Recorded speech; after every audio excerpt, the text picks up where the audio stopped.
Eni mene woka say ahwefo be kaya World Cup ya nansinya ye koye with the United States no ebeto oja say Ghana na ye trendy after your first match no ye chire mu na say jujuma mbi akopie mu wo stadium honom akohu powder eni ade e de agu eye enkrofo so na powder na wo kohu ye no powder no kohu ye a wodi gu nkrofo so no e na ye chim se Ghana yakwa akokonjoy yakoye juju eni ade ya wa sebe me no ka say ye wini match no na ene abranti a wo call eye park no so ekoye sa powder ade ya bebre na atage ne se powder man eye Kailani Ibrahim ye chiremu abranti ubepie mu wo Ghana ha de ya che no Sh00t akwa setena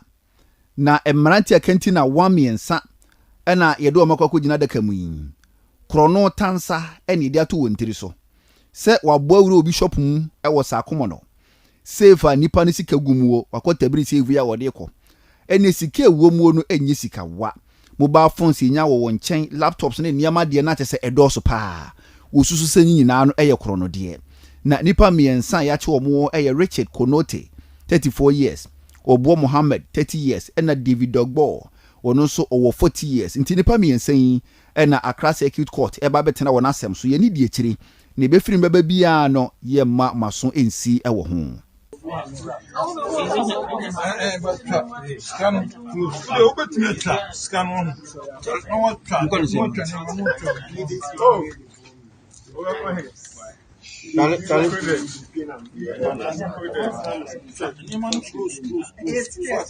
Hey, stop communicating. Hey, watch the view. Yet you your stubbornness, you show for here. Na en profile night 15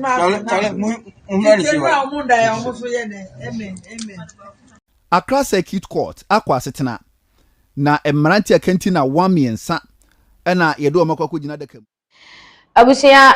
nanu ada ewudi sembi ko so ewo tuba ayeche mu se kadila bi eye Ibrahim Rahman Mohammed Rahman abranti yeche mu se nedwuma yefo mienu bi akwa kokunu. There is a new development aba efa nsem we hu eche se emranti mienu a wo mu ekum eye the car dealer no Mohammed Rahman ebo on yiri tuoma yede ne koto UGMC no apparently wo mo assign Arrɛsted eye Ghanaian footballer Asamoah Gyan na ye chirema etu a wo mudi kodi se wudisem no Pist0l no na Asamoah Gyan ni tuo now ene ye de omo akwa akopie mu ewo Sh00t court a ye chese wo mo ekobu Asamoah Gyan ni fie ene Pist0l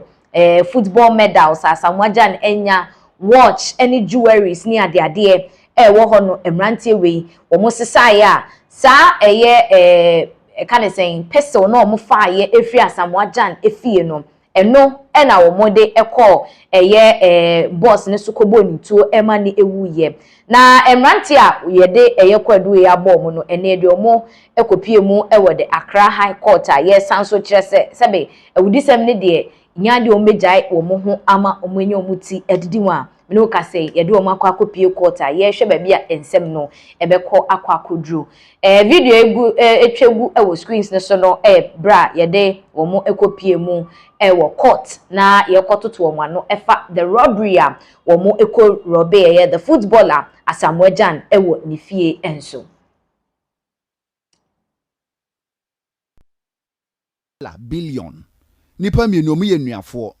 na onua baako ene card labi na ye adwuma peni nua ka kire ne se me boss o ye nneema bi mani nye ho ene o muka bo mu koku no na yere o mu bo ni tuo ka ho megidi se o kai samrantie no very good na samrantie yi ene Sh00t akwa setena wo won ho na case ya court no die no enye o mu boss card la na o muku no bo na yiri tuo no na mmom Asamoah Gyan all time top scorer Black Star akronfo bo rani fi ekofa ni tuo ne watches ene ne niam bebere di koy omususu se sa amrantie ya che omui omoa enti etuo mpa kadila no omode koku no na omode bo ne yere no sa Asamoah tuo yere aye no yesi ye no a enti ene court kwa setena wo sa amrantie mienu ho a na eye kro no bo ekoso e wo former Black Star captain Asamoah Gyan fi no mu wia ne niema no eno na court tena ase na oka ho asem na eno akire no se bebu abu omu o se embumbo omu o da hofro court be sa tena ase na kuom kokun kadila no sa abo na irituo no eno so masaka ho asem na so nyina mu no Accra Circuit Court akwa setena na emranti akanti na 1 miensa na yedo omakwa gina daka mu yin krono tansa ene de ato wontiri so se wabo awuro obi shop mu wo sakomo no sefa nipa no sika gumuo wakotabiri save ya wode ko ene sika ewuo mu no enye sika wa mobile phones nya wo nchen laptops ne niama de na tese edoso pa emranti yi ene Accra Circuit Court akwa setena wo won ho na case ya court no die no enye omo boss kadila na omuku no bo na yirituo no na mmom Asamoah Gyan all time top scorer Black Star akronfo bo rani fi ekofa nituo ne watches ene ne niam bebere di koy omususu se saa mrantie ya che omu eye omoa enti etuo mpa kadila no omode koku no na omode bo na yire no saa Asamoah tuo yire aye no yesi eye no a enti ene court kwa setena wo saa brantie mienu ho a na eye krono bo ekoso ewo former Black Star captain Asamoah Gyan ni fi na omu wia ne niema no eno na court tena ase na oka ho asem na eno akire no se bebu abu omu o se embumbo omu o da hofro court be sa tena ase na kuom kokun kadila no sa abo na irituo no eno so masaka ho asem na so nyina mu no Asamoah Gyan case ne de court atena so aye ne se Nyankopon ya adom a ochina August 28 na wo tena sa asem no so ni befiri meba bia no ye de besomo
So yengina yenim the xenophobic attack South Africa for the other blacks and as African country most citizens afem Ghana we've had our own fair share of this xenophobic attack Emma edru baby no na Ghana for dodo na se sa na beba ne dia ene o se Ghana ye share sapomu nso de na any South African country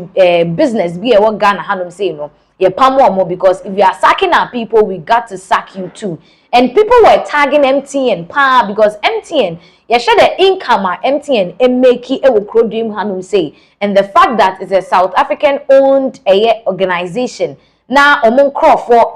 blacks will say and they are all over, even Nigeria for cry. Now omo attack MTN offices are a honum. And then the MTN for chema a fey na kasa bebrebe no ato omo assume enti omo pese omo dedicated 20 million Ghana cedis. Ede Emma Ghana buying na yede eboa the victims as xenophobic attack he call womo eso. Now so Ghana buying chemu say we have dignity and we have a lot of stands to reject this amount of money if we MTN for eba. Enti me no ka say there MTN Ghana womo offer womo ede eba no Ghana buying chemu they cannot take that money from MTN Ghana enti from press release aba every a year the Ministry of Foreign Affairs and no and they are two screens no no they are omo ka kwa kwesi nyina ne say MTN for 20 million yentimi nyintu. Now what is the reason entia omo kasa now yensha press release no emu government of Ghana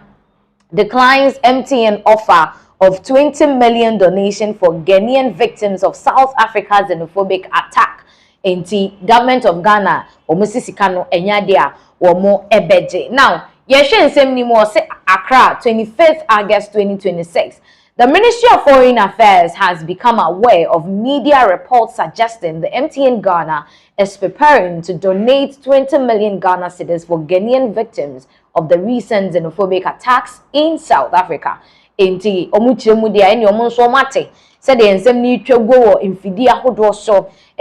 channels ahodo so no omate pa say MTN for person omudi 20 million Emma Ghana. Now the media publication seems to attribute the announcement of this intended 20 million donation to an interview granted by the highly regarded MTN board chairman Dr. Ishmael Yamson. Into omuchiremu dia na interviewer ekoso na MTN board chairman Dr. Ishmael na wodi yes anas wo muni ni interview no na odisa ensem way atuja. The government of Ghana commends MTN for the offer. However, we respectfully decline. Into omuchiremu Ghana ban yeni so pass MTN mwenya sa adwempo no eni tirimupo no sempese moboa. Now so we need die kwanso no obuo kwanso. Yeso se skanimu a enye. The Ministry of Foreign Affairs reaffirms that the Mahama administration has made adequate provision for ongoing evacuations and reintegration of Ghanaians and is therefore unable to accept this offer. And Jomuchirema, e wobusam pese moboa dem. Now so yan kasa no ya boaboa ye ho ane ya hye sapomu nso den te se ochiremu a President John Dramani Mahama aban onimde oyenti no wama nechi ene ne botoma ye do for this cause. Inti hu hia se wo mo begisika bia e free MTN Ghana eho. This position of the government of Ghana had earlier been directly conveyed to the board chair and the CEO of MTN when they called on the Minister of Foreign Affairs, Honorable Samuel Okudzeto-Ablakwa, on August 14, 2026. In Tomuchirema, wama dikai any MTN board and as a CEO no akasa. Esanso womudi kan efred the Ministry of Foreign Affairs a Minister Honorable Samuel Okudzeto-Ablakwa eno ochire wo mo se mamu ha mo ho sika no enya de ebeje enti utimu se yo mo wanwa kra se wo masan akoye interview e de akwakotu dwa se wo mo ebeboa the victims a wo mo ho kan ye was xenophobic attack ni mu with 20 million Ghana cedis wa abrekwa wo mo ni ho edi nkomo dada. Meanwhile, the government of Ghana remains fully committed to current humanitarian evacuations and reintegration financial support for every Ghanaian brought back from harm's way. Into omuchiremu dia na chese Ghana ban sebe wochire ne boga ene ne bobre se waye wakaso obeye ne de obeye yeso ukumo wa ne watwa ne tipreko enti wakase obeboa mo no se mo a wode mo abedru Ghana ha nyina from South Africa no enyade a ye beja mu kwantimfi. We are readily available. See ebeboa mo kopim se mo benya baabi pa ede mo nan esi. The Ministry of Foreign Affairs assures that it will present to the general public a comprehensive account of the total cost of evacuations as soon as the exercise is concluded. In the interest of transparency and accountability, in the Ministry of Foreign Affairs womo aye krado se bibia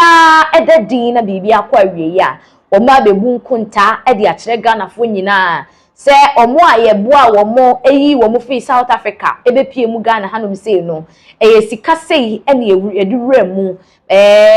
plane ye fama womo kase ne boye relief items a ye de ma womo no kase ne boye ka biye wosa we dwumedi omo adi no ho no nkuntabuo beba beda abonten se de be ya emu bibia mu beda ho ne nyina yehu nokre a ewo emu. Now, the government will continue to create the best business ecosystem for all international brands operating in Ghana to succeed, irrespective of which country their businesses originated from. And Ghana de papa, and we love our people. And I don't depend no sebe obia ofi krofo froso na waba bebie company wo Ghana hanum sei no onkan hunu se yen Ghana fo no ye bebo ye homodin abo ye homodin se oman no emu ebeda ho boko bibia bekoso ye bema oman nim aye friendly e de ama wo mo se de be ya they can operate freely without any interference irrespective of their country they are coming from. In this MTN for yes bia womo ede se sika no ebema Ghana for ne ebema yentwetwe womo ni ade with regards to the omo nkrofo na ya omo ntumunda no omo operating ye ne obia eni asem. Now, so the welfare of our Ghanaian remain our utmost priority. And they say the Ghana by Chimwa, they hear omo kese pa. And say Ghana for who beto omo Ghana for who be hin omo e okrom hanu say not necessarily say ye behwe ekura business way free so ene MTN for free South Africa dia ye won consign no mo sign come back to South Africa business way omo fi croway so croway for omo entreaty ye crofo ye enti ye so ye ne mo be fe so boot for boot na mo nko baby am free ba there be. That is not how the foreign affairs minister Patrick Chim said Ghana there. It is a fair and a hospitable nation. Enti eji obi a wo fel so enti obuo kwanso ni die kwanso no MTN for mo fa mu 20 million Ghana cedis mo fa nhya mata so na mo fa nkoye mo business. Now some Ghanaians have reacted. They be cry kire mo a MTN for ni ferry to talk of bringing 20 million Ghana cedis. 20 million na sika ben. Looking at the kind of saying profits our more making our Ghana hanom ni there anka they should be able to even give more than 20 million. So one person more year there nkomunye ni ye. But then to think that you are going to help somebody and you are giving the person 20 million Ghana cedis ni there. And yet some ye bibi papa biama NGM was 20 million, but then they feel like MTN could have done better. Though say sikani they are rejecting no. MTN beti mi aye adie bia a chance what you say. But bringing 20 million and government rejecting no. It is not anything bia kwa se bia aban no ebumu animtia anase bibisa. But then government feel like they can afford to evacuate their people and take care of their own people. And when you say 20 million no ebeba. But if you are trying to do this and you're based on the profits when making every Ghana for ehono, it should be something sebe and to me 20 million into me from the profit MTN for and make it some to us saying said the dada ye ka same way MTN for money mo penny for kasa any ade and to think say you due mo akwa who say ye kire say the government of South Africa even has a share in the MTN company. There's a the crack no ebi kire mu say President Cyril Ramaphosa is trying to make amends ebi enu ntina woni MTN for kasa say wo mo enye this particular donation in favor of a year the evacuees and answer Ghana for wo mo ekan ya ye do mo ebepie mu e wo Ghana hanum say and they say there Ghana ban kire mu a enya de a wo mo ebeso saa sika no emu ebiem. Yenfi nsem we so na yenkopie mu e wo nsem foforo so dia na yeboawura NPP amanyoko no akache. Currently yenwu se week we no nomination forms amanfo ekofa ye no wo mo submit nomination forms no any ade because enche October busu minimu no wo mo ebekwa akoto aba the national executives ama the New Patriotic Party na abrante ba akwa wakofa ile ni nomination Adenta Kumi wono no vie for the position as the NPP youth organizer, national youth organizer. Na ne filing ni muno of the nomination form no and we didn't say bia to just say wono de oba ene enya agro no ne NDC for ni bedi o mo ko ni boot for boot kwanya NDC for edu o mo afaso ewo the previous election mu ye buli binum ye bro wo mo de takashi ni ade enya wo mo we no so ono ba as the national youth organizer the New Patriotic Party as abuleyin na NDC for ye no wo mo enya wo muti endedi mu enye saade ani biem enti wono suggest say MPP for no delegate for no ehun say he's the best candidate obitimi ISA adwuma no but this coming from Adenta Communal na raise a lot of conversation before that no yenkotie said there were they ensem way atu. Chairman, today we came to show you our team. I made a statement some time ago and the NDC came after me. But I've told them, even if we have to go to hell to campaign and win, that is what we'll do. This new MPP is a new party altogether. The MPP of 2024 is not the MPP of 2028. And we are sending a warning to the NDC. We will meet them shoulder to shoulder. What happened the last time? that they misbehaved and took ballot boxes. They were beating some of our candidates. Under my watch, it will not happen. Yes.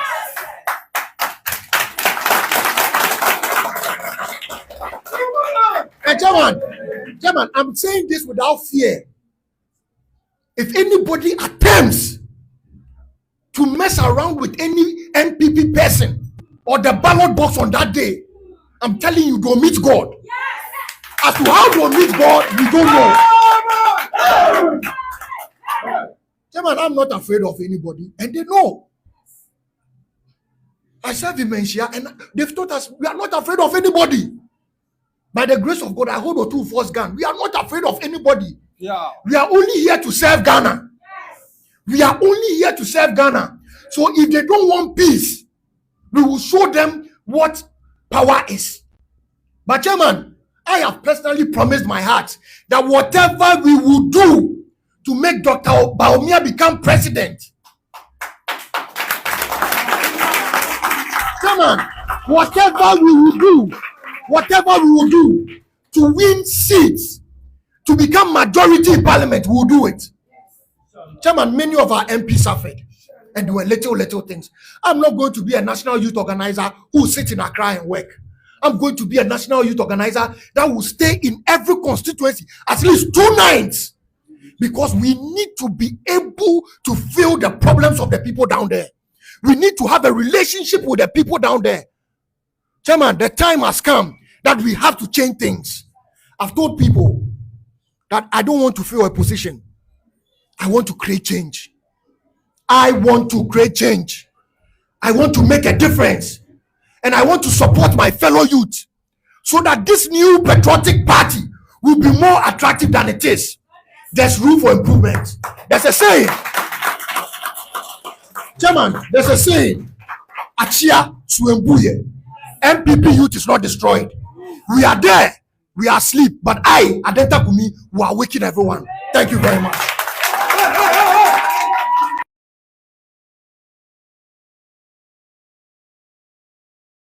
Yeah, that is Adenta Kumi. I said the baby na enim no. Wono ena se baby edro ne de waba na waba. Onim de nti awako vie for the position as the national youth organizer. He believes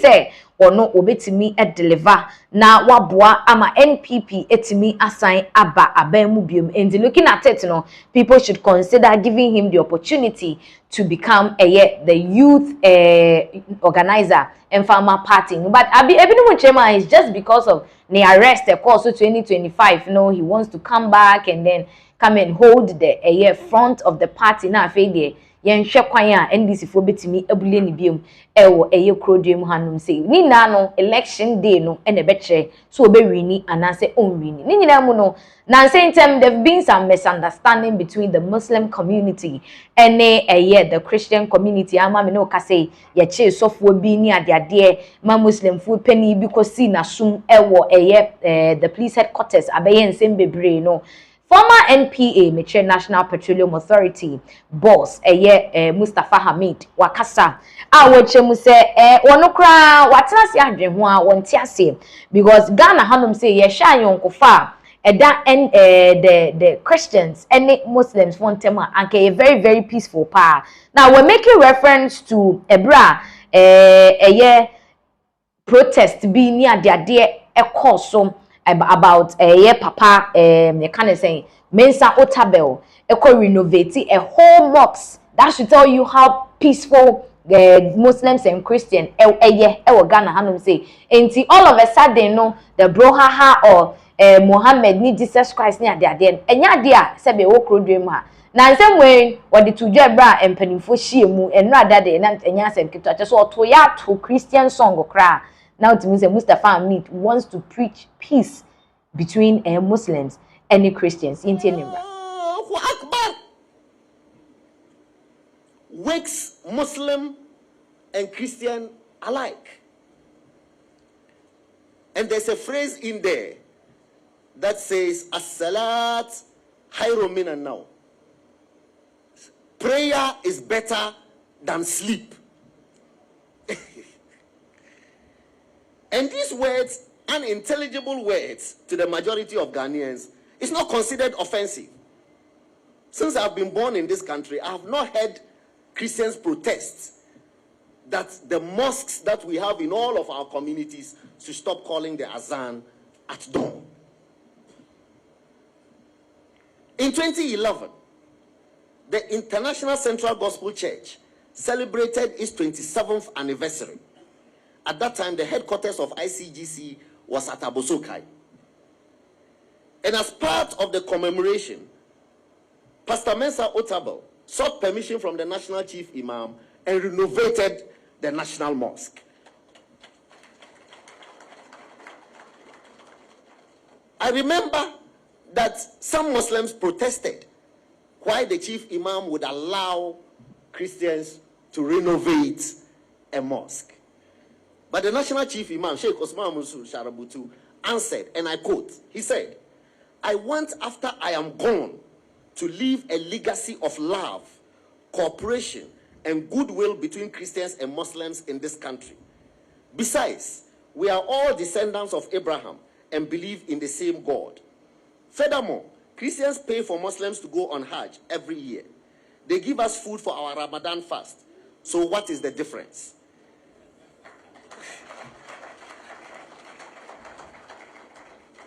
Then he added, "This gesture will help us maintain the cohesion and peace of our nation, and I do not regret it, nor do I owe anyone an apology," unquote. This was in 2011.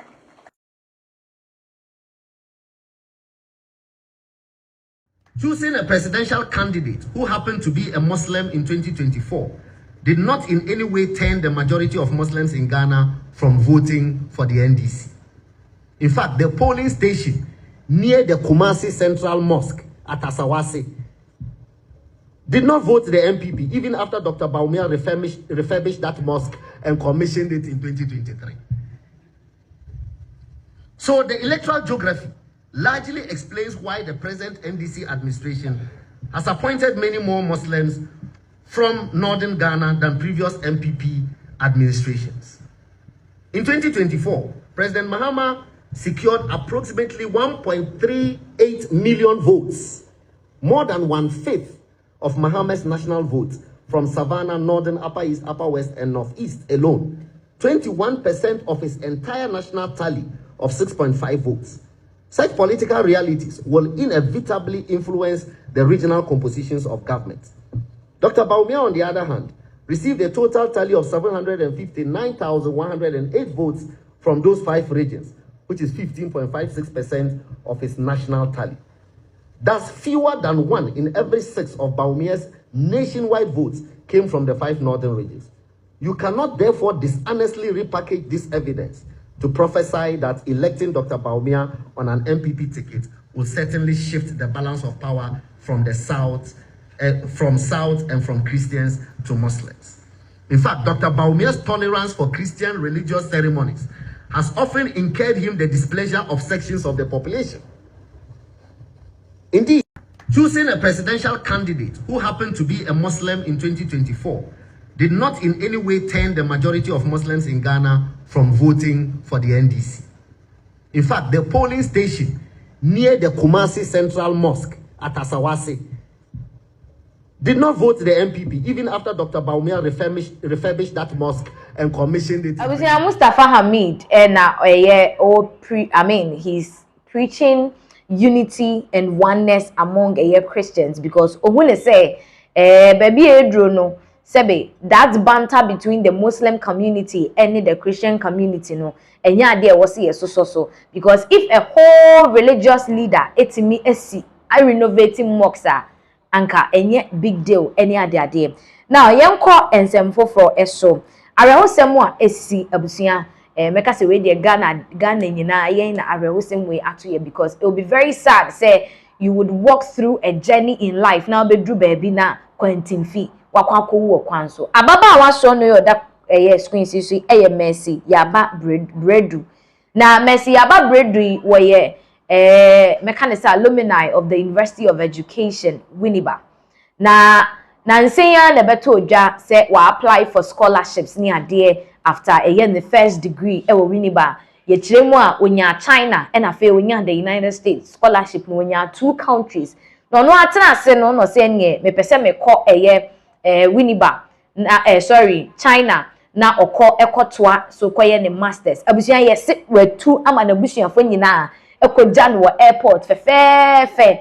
egumane akopie mu ewo China wodu China na ehia no ama ne welcome eja onim se de abrofo ye omade di flower yi ne ma wakɔ aba lady na atwahwe ye kiremu anye ye gugu ne ho ne ade chen ya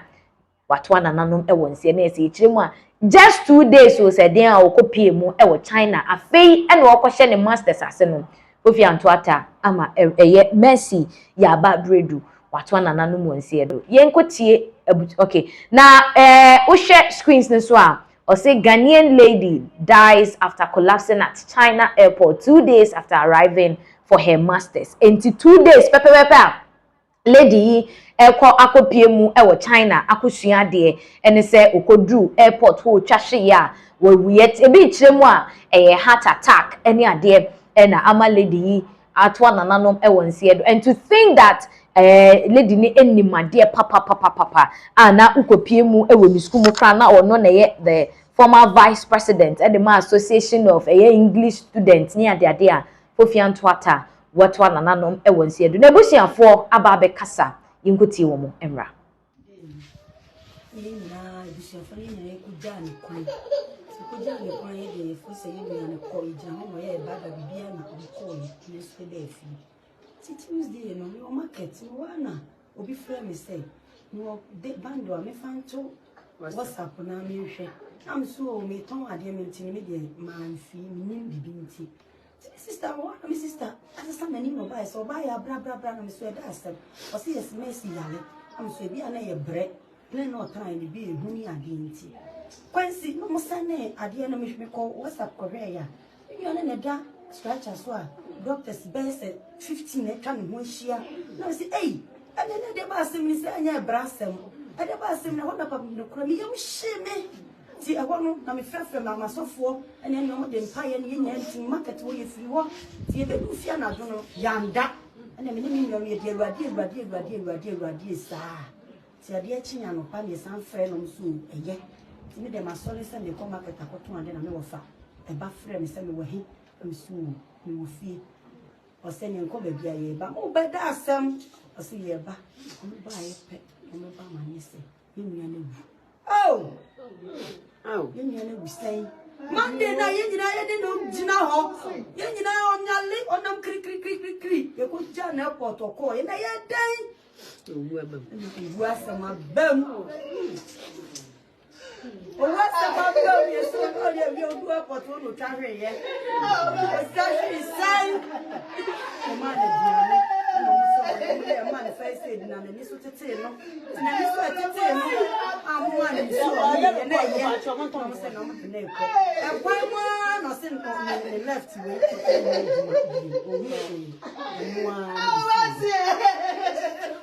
na China hona o school na se okoye adwuma na se bia busani school o se wanya scholarship in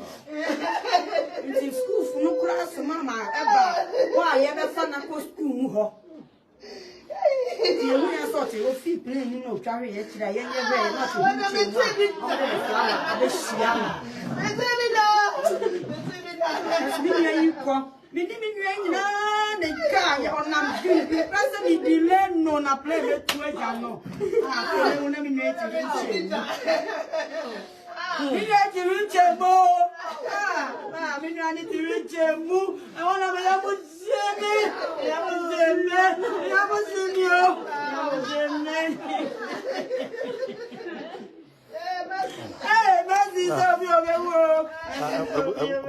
Bema wa ma betu no ebusia mpatwe de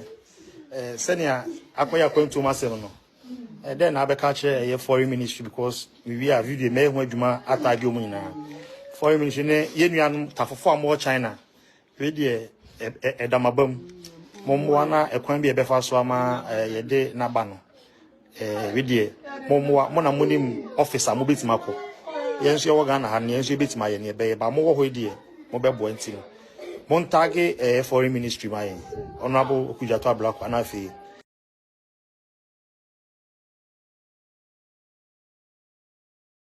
about.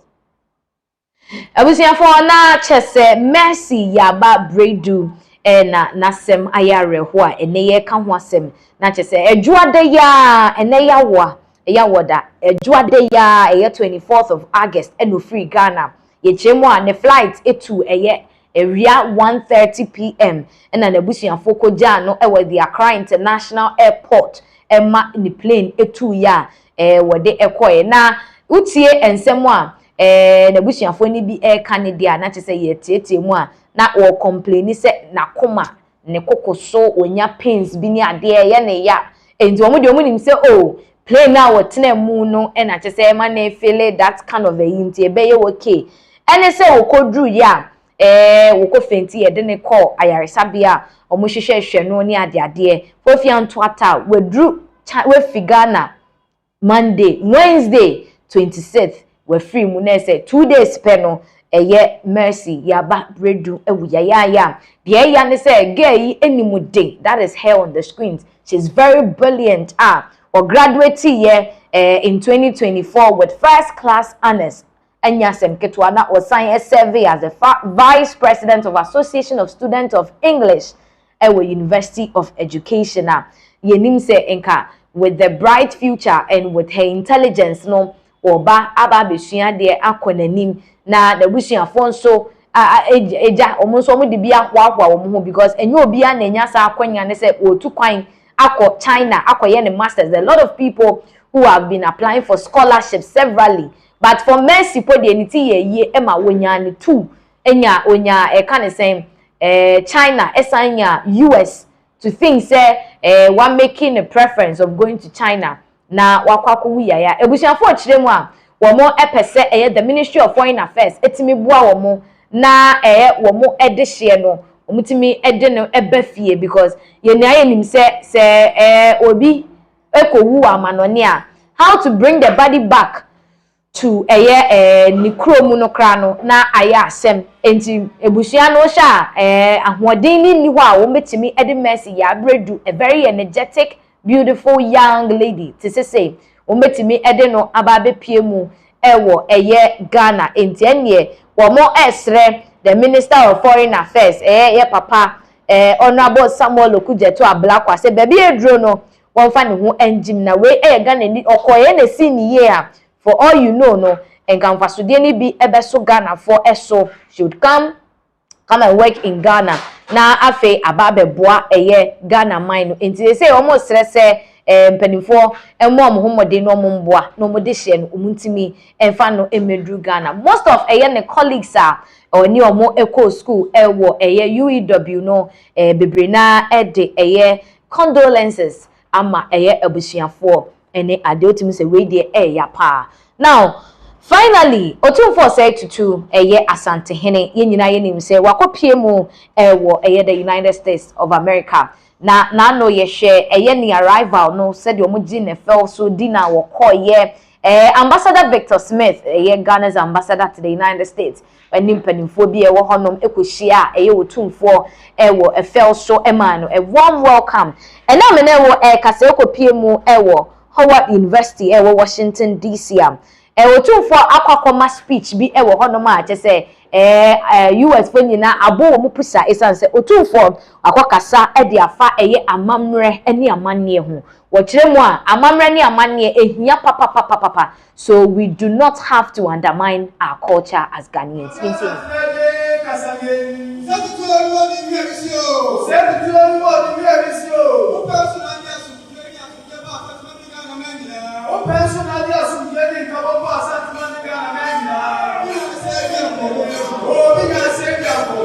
So today, the 25th of August, we've witnessed a historic royal lecture by His Royal Majesty Otumfo Sh00t. He spoke about culture and the role of culture for Africans and Africans in the diaspora, and he spoke about young people and the role and responsibility that we have and young people have towards preserving our culture and preserving our Africanness. He spoke about the fact that wisdom does not reside in one person's head, and the fact that Africans and African Americans need to be kind towards each other. We need to come together, work together, looking past our sufferings and what we've experienced in the past, moving forward with one goal. A big thank you to the team at Howard University for putting this together. Also thanking our sponsors who are here today, Margins Group, KGL, NHIA, Star Oil, and so many others. And we look forward to the rest of the program for this week. It's going to be fantastic.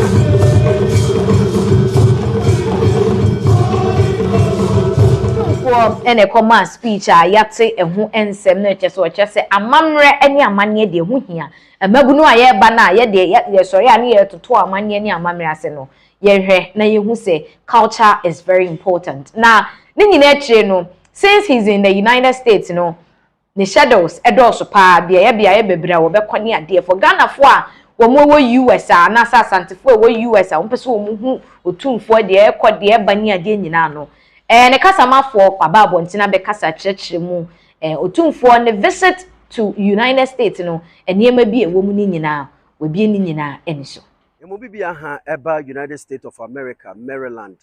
Jumedia aton safre yura krobia sante kotokohene yura nasi tutu abibiu. Na yebema yetiefo ni ahwefo ate asehu. Se America ka atwam ni akoside toso enum ewo afimu yura enam na chiame so ede to asanteman na nananom nyina anim se akoside toso ensia no obetia ne nachi aba America mamu na one ne nananom omo ha ne mpanifo ahodo abedi akoside toso ensia ene dwumadi ahodo a yahyehe edi etwen yura se krobia santi kotokoyin na nimunyam ada mfiedu no enso waje ama santiman no man Ghana no yura emra no mfo na nimunyam meta dwumadi ahodo no echi nano kwasi ada na twedi ampon na nano adama yura ebedu Dallas International Airport ema Ghana abanam senior war eye America brochime meche His Excellency Victor Emmanuel Smith ene ne mpanifo be hia yura kama pa ene nananom nyina be hia yura edi yura eko na tenaye kama pa na ade tin ne juada ena eye Millennium Excellence Awards otumfo invitational golf tournament no ton safre yura say wabedura yinim say agora yura pepa eye golf tie ton safre yura ama yura de nanimonyam ekota akire ekoso ewo Navy Country Club Arlington Virginia eho ana yura de nanimonyam kota akire ma golf kama pa boy ye ma panifo ahodo a omunyina so beka yura ho eye mane ye kama na nwumre ana Prince George County Executives eton safre yura krobia santi kotokohene se onfa nanimonyam emeta dwumadi o mahyehe other business executives for enso baby yenim se yura tia na achi bia empuntuo ne nkoso ne enwuma ogima santiman ne Ghana emantinu yura de nanimonyam kota dwumadi na achi kama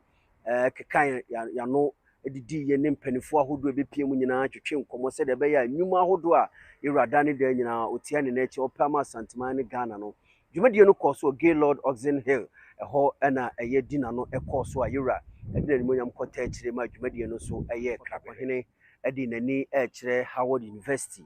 Crampton Auditorium Washington DC yura ebe kasa akire mpanifo ahodo a mo ba dwumadi yase na dwumadi titira sema yura be kasa afa ho traditional governance, cultural preservation and bonding with the African diaspora. Yenim se yenuanom a omatutu kwan abobi manso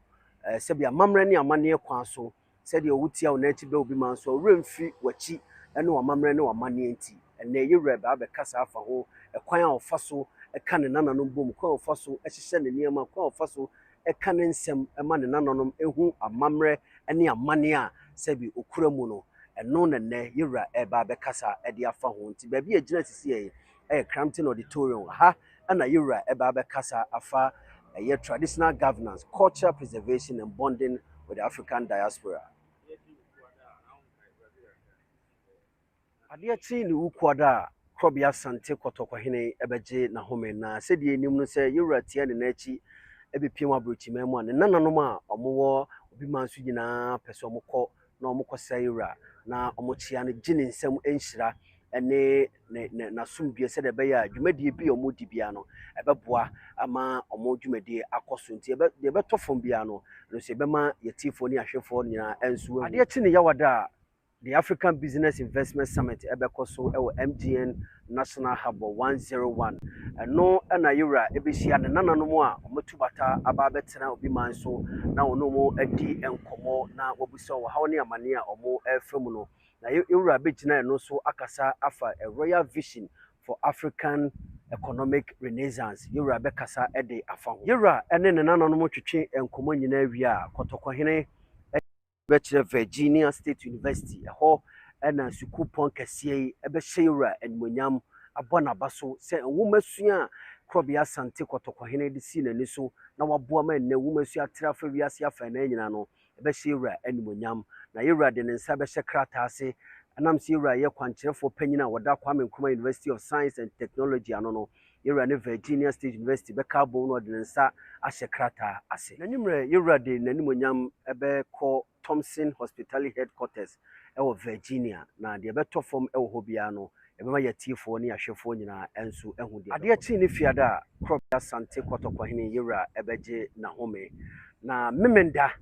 eye Millennium Excellence Awards na yenyenim se yura crop asante kotokohene life patron ema dwumadie kasie sada no na yura ebehye business owners entrepreneurs omo aboa ama sebi afoforo ne ankrankran nya nyuma eye no yewura babo mu nyina baso na nya bibi man kwaduase afa na nyina ye se fata se yewura bona baso no Millennium Excellence Awards no yewura babo se ankofo ne nyina panifo no abaso enso wo se adwumadie no ase na se adwumadie no ebe koso enso ewo Warner Theater na de ebe koso bia no ye be ma yetifo so na nwumre no eye Millennium Excellence Awards Gala Dinner Oma yabo mabaso mpanifo ahodo business owners entrepreneurs a omaboa ma ankrankran ne afoforo enso enya bibiye no yabo mabaso nyina wi a dina bekoso na yenyina kekan sase aboa ama dwumadie no ayefefefe no so de bekoso hobia no Pist0l radio Pist0l TV yebamuma na nwumre krobia sante kotokohene ane ne nananom mpanifo a mufiri achichiri ne benche nyina beka bom akwaside dina ombekeka omano na yenyina ye ho adidi ye ho nkomo yewura ebetena mu bi na yenyina ya yedidi anom kama no enso bekoso eye akwaside no nanwumre na me yadum ne edi akwaside no ewie na ye ne yewura tenase nanwumre keka ya no enum bibia ne dwada yewura ebekọ World Bible Museum na ho dwumadie soronko ya hye a krobia sante kotokohene de nimonyam eba beteche no so ebekoso dwumadie ni dwumadie keka ho na watwe krobia sante kotokohene eba bidi wa America abrochimemu sede ye de ato yetiefo ne yahwefo ani Pist0l 104.7 ne Pist0l TV yewo America abrochimemu se dwumadie bekoso bia na yebema yetiefo ne yahwefo enso Jessica Roofing System adama no de free Ghana memu aba bepie America abrochimemu a dwumadie akrobia sante kotokohene eba bidi na watwe mu nyina ne dwumadie etoato aso no adama Pist0l radio ne Pist0l TV ye de ema yahwefo ene yetiefo Jessica Roofing System say school na wusi opese obo san krankra dan a wusi